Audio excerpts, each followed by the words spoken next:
Hello बेटा, आज हम अपना नेक्स्ट चैप्टर स्टार्ट कर रहे हैं। Chapter number 8, human capital formation. सबसे पहले मैं आपको चैप्टर का नेम क्लियर कर देती हूँ। ह्यूमन कैपिटल फॉर्मेशन का मतलब क्या है।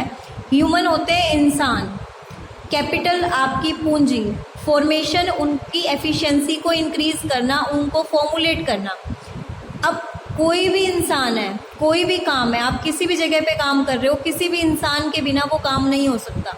सपोज आप स्कूल में पढ़ने जाते हो तो वहाँ पे आपको कौन फॉर्मुलेट कर रहा है? आपके टीचर्स, ठीक है।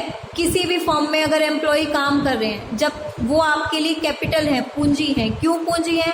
सपोज कीजिए कोई भी दो फर्म है, दोनों फर्म सेम लेवल पे काम कर रही हैं, सेम रॉ मटेरियल खरीदती हैं, सेम मशीनरी है उनके पास मार्केट में, पर अगर एक फर्म ज़्यादा कमा रही है तो उसका रीज़न क्या है? क्योंकि उसके पास एक अलग पूंजी है जो दूसरे इंसान के पास नहीं है। आपके पास वो इंसान है जो उनके पास नहीं है, क्योंकि रॉ मटेरियल और मशीनरी तो सेम हो सकती है पर इंसान सेम नहीं हो सकता। तो ह्यूमन एक सबसे बड़ा हमारा रिसोर्स होता है। पहले वाले ज़माने में क्या होता था? ह्यूमन को, इंसान को खर्चा माना जाता था, एक्सपेंस माना जाता था कि हम इसको जॉब पे रखेंगे, सैलरी देनी पड़ेगी।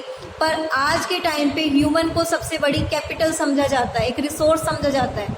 कोई भी ऑर्गेनाइजेशन हो, सबसे ज़्यादा पैसा अपना कौन सा रिसोर्स में लगाना बेटर समझती है? ह्यूमन में, क्योंकि उन्हें पता है ह्यूमन ही है जो यूनिक कैरेक्टरिस्टिक्स प्ले कर सकता है दूसरी कंपनी के कंपेयर में।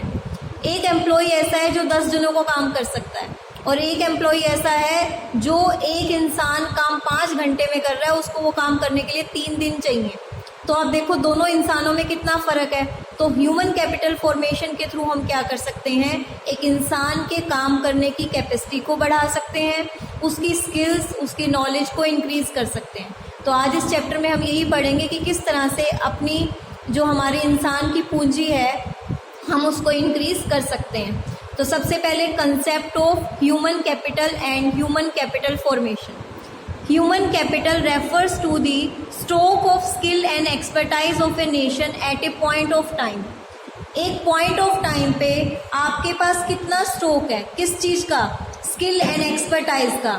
कि आप जहाँ पे भी, आप जिस भी ऑर्गेनाइजेशन में काम करवा रहे हो, वहाँ पे स्किलफुल पर्सन कितने हैं, एक्सपर्टाइज मतलब एक्सपर्ट पर्सन कितने हैं जो उस काम को बहुत बार कर चुके हैं, उनको पूरी नॉलेज है उस काम की।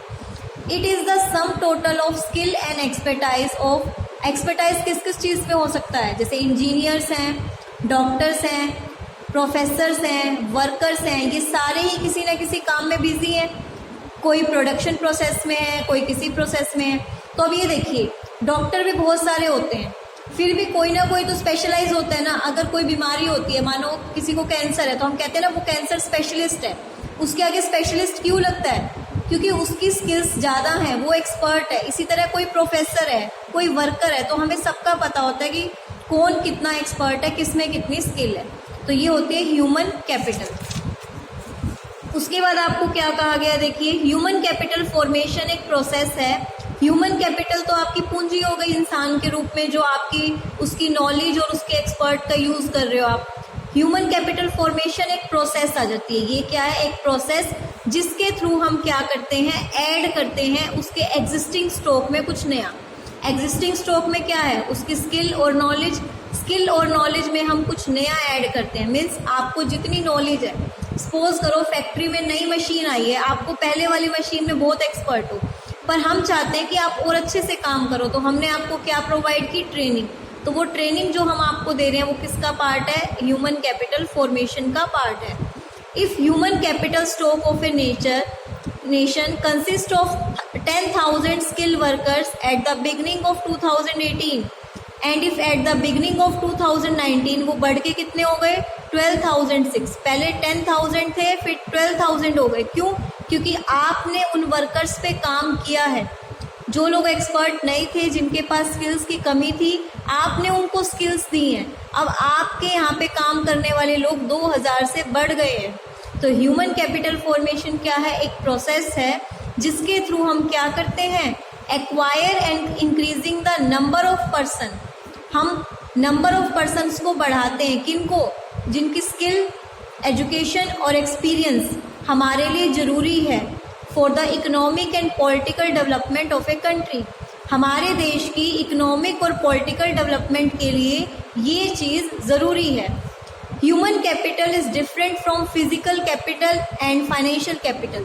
कह रहे ह्यूमन कैपिटल किस तरह से फिजिकल कैपिटल और फाइनेंशियल कैपिटल से डिफरेंस है। फिजिकल कैपिटल का मतलब हो गया produce means of production. Physical capital का मतलब जो गुड्स आपके पास हैं, स्टॉक गुड्स, रॉ मटेरियल वगैरह है, उसको जब आप फिनिश गुड्स में कन्वर्ट करोगे वो आपका है फिजिकल कैपिटल। ह्यूमन कैपिटल जो एम्प्लॉय काम कर रहे हैं। फाइनेंशियल कैपिटल जो आप पैसा लगाते हो। फाइनेंशियल कैपिटल पेपर की फॉर्म में होते हैं, करेंसी वाला। ह्यूमन कैपिटल वो लोग होते हैं जिनके पास स्किल और एक्सपर्ट नॉलेज होती है। ठीक है। Ultimate cause of exponent pace of growth and development in advance economy of the world. आज की एडवांस्ड इकोनॉमी में जिन लोगों के पास स्किल और एक्सपर्टाइज नॉलेज होती है उनको तो ह्यूमन कैपिटल कहते हैं।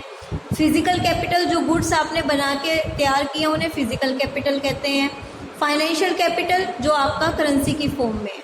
तो आई थिंक अब आपको क्लियर हो गया होगा ह्यूमन कैपिटल फॉर्मेशन, उसके बाद physical capital and financial capital. अब हम बात करते हैं determinants and sources of human capital formation. कौन कौन से सोर्सेज हैं जिससे हम ह्यूमन कैपिटल को फॉर्मुलेट कर सकते हैं, इंक्रीज कर सकते हैं। सबसे पहला उनके एजुकेशन में खर्चा करके। अब आप लोग स्कूल जाते हो, टीचर आपको पढ़ा रहे हैं, तो ये टीचर क्या कर रहे हैं, आप अपनी एजुकेशन में खर्चा कर रहे हो, पैसा लगा रहे हो, तो टीचर के थ्रू आप नॉलेज गेन कर रहे हो। Expenditure on education is the most effective way of raising A productive workforce in the country.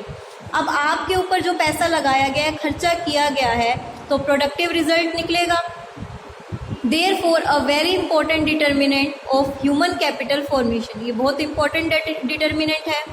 Most families decide to incur huge expenditure।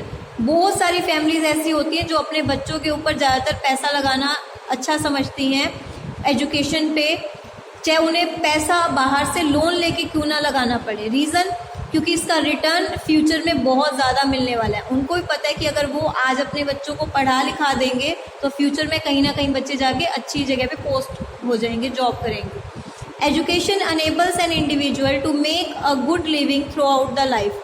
Education के थ्रू आप क्या कर सकते हो, अच्छी ज़िंदगी जी सकते हो, आपकी अच्छी अर्निंग्स होंगी। शुरू में खर्चा ज़रूर होगा बट बाद में आके आपको क्या होगी, इनकम होगी। ये आप इंटरनल एक बार खुद रीड करेंगे। एक्सपेंडिचर ऑन हेल्थ, आपने भी सुना होगा, a sound mind is a sound body. अगर आपका दिमाग अच्छा होगा तो आपका शरीर भी अच्छा काम करेगा। सपोज कीजिए आज आपको फीवर है, आप ऑफिस में चले तो गए कि बॉस डांटेगा, एक दिन की छुट्टी पे 2 दिन की सैलरी काट लेगा, तो आप डर के चले तो गए पर वहाँ पे आप काम नहीं कर पाए। आपका माइंड मेंटली आप प्रिपेयर नहीं हो क्योंकि आपकी बॉडी ठीक नहीं है, आप बीमार हो। तो आप अपने माइंड को अच्छा रखो, अपनी हेल्थ को ठीक रखो। जितनी आपकी हेल्थ अच्छी होगी उतने अच्छे से आप काम करोगे, उतना ज़्यादा आप प्रोडक्शन कर पाओगे, और जितना ज़्यादा प्रोडक्शन होगा उतना ही आपकी जीडीपी क्या होगी, इंक्रीज होगी। ठीक है। He adds more to GDP of the nation than a sick person. एक बीमार पर्सन इतना जीडीपी में इंक्रीज नहीं कर सकता जितना एक हेल्दी पर्सन कर सकता है। तो हेल्थ भी एक बहुत इंपॉर्टेंट सोर्स है। फिर है ऑन द जॉब ट्रेनिंग। ये नहीं है कि सिर्फ स्कूल में या कॉलेज में एजुकेशन दिलवा दी तो बच्चे जाके काम कर सकते हैं। नो, स्कूल में आपको बेसिकली मिलती है थियोरेटिकल नॉलेज, अब उस चीज़ को एक फ्रेमवर्क में कन्वर्ट करने की टर्न होती है।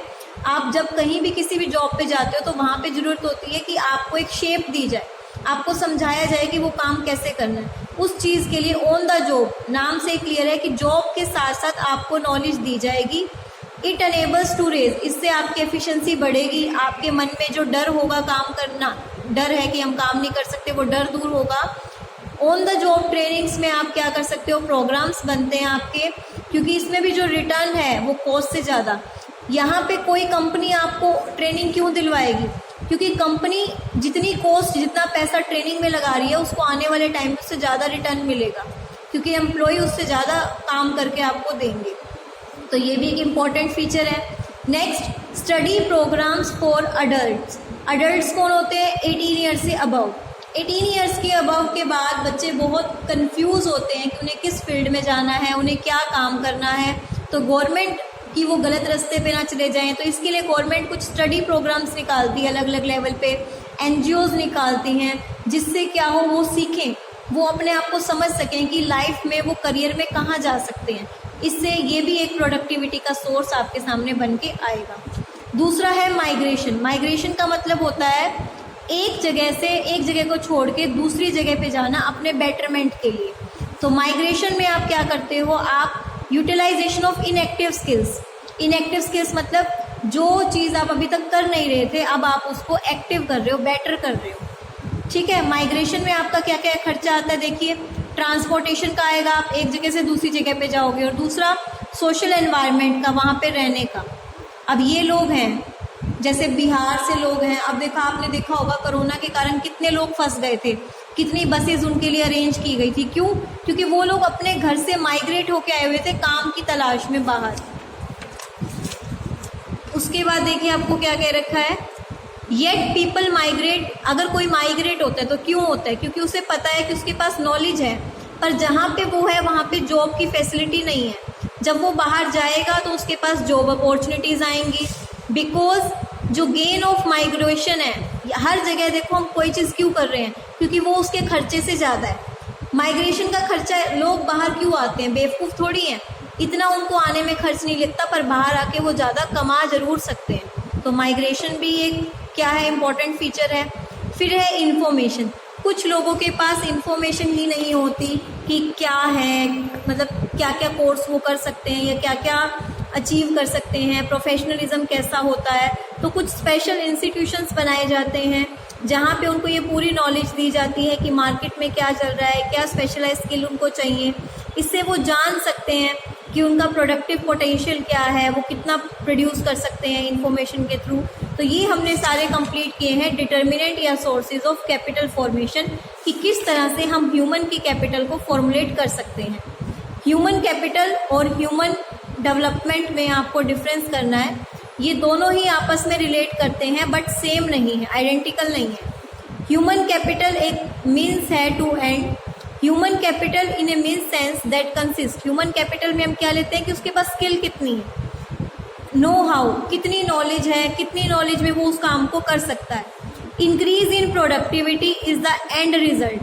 प्रोडक्टिविटी बढ़ गई, ह्यूमन कैपिटल एंड रिजल्ट। आपने उसको ट्रेनिंग दे दी, ट्रेनिंग में उसने काम सीख लिया, वो चीज़ वहीं पे ख़त्म हो जाएगी। पर ह्यूमन डेवलपमेंट तो अपने आप में ही एक है चीज़, इसमें आपको क्या होता है, आपकी पर्सनैलिटी में चेंज आता है, आपके बोलचाल में, आपके रहने सहने में, आपकी हेल्थ में। ह्यूमन डेवलपमेंट का मतलब होता है कि आपकी ओवरऑल डेवलपमेंट होना। क्योंकि ह्यूमन कैपिटल में तो जो डेवलपमेंट होगी वो कोई भी ऑर्गेनाइजेशन सिर्फ अपने काम से रिलेटेड डेवलपमेंट देगा।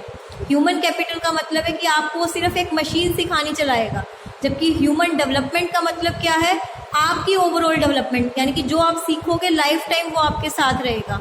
तो human development more and more individual in a society, वो एजुकेशन हो, हेल्थ हो या स्किल ओरिएंटेड हो, ह्यूमन डेवलपमेंट ज़्यादा वो होता है ह्यूमन कैपिटल से।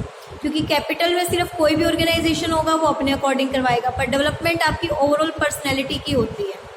नेक्स्ट टॉपिक हमारा छोटा सा ये एक और कर लेते हैं, role of human capital formation या human capital formation and economic growth. Human capital formation का क्या रोल है, किस लिए किया जाता है, इकोनॉमिक ग्रोथ कैसे होती है। इन्होंने कहा जब हम ह्यूमन कैपिटल फॉर्मेशन करते हैं तो सबसे पहले चेंज आता है किसमें, emotional and material environment of the growth. Human capital formation generates a change in emotional and material environment of the growth. Emotional environment में देखो इन्होंने बोला कि इमोशनल और मटेरियल में आता है, इमोशनल में क्या आता है और मटेरियल में क्या आता है, दोनों को डिटेल में करते हैं। इमोशनल एनवायरनमेंट में आपका क्या होता है, लोग ग्रोथ ओरिएंटेड एटीट्यूड से जाते हैं कि हमें आगे बढ़ना है, मतलब उनके मन की फीलिंग्स, उनके अंदर का जो है कि वो उन्हें कुछ करना है। मटेरियल एनवायरनमेंट में क्या होता है, वो सोसाइटी में किस तरह से उन्हें प्रोसेस करना है, हायर नंबर ऑफ स्किल्स और ट्रेन वर्कर कितने चाहिए, मटेरियल देखते हैं। वो ह्यूमन को एज ए मटेरियल देखते हैं, कितना उनको चाहिए, वो उसके अकॉर्डिंग प्लान बनाते हैं। अब सपोज कीजिए आपने एक एम्प्लॉय को एक्सपर्ट कर दिया, उसको नॉलेज दे दी है 2 से 3 काम की एक साथ, तो वो 2 एम्प्लॉय का काम कर सकता है। जब आप किसी को अच्छी नॉलेज दे दोगे तो आपके एनवायरनमेंट में क्या चेंज आया, जो मटेरियल एनवायरनमेंट में चेंज क्या आया, 2 एम्प्लॉय थे, 2 एम्प्लॉय ए और बी, इसकी सैलरी थी 20,000, इसकी सैलरी थी 20,000। आपने अब ए को एक्सपर्ट कर दिया, उसको बी का काम भी आ गया, क्योंकि इतना काम था नहीं, अब ये दोनों का काम कर लेगा, तो इसको हमने हटा दिया, मटेरियल चेंज हो गया। 2 एम्प्लॉय की जगह 1 एम्प्लॉय, कंपनी को भी फायदा और इसको भी फायदा। इसको फायदा क्या होगा, 5,000 इसकी सैलरी बढ़ा दी, ये भी खुश हो गया ज़्यादा काम लेने के लिए।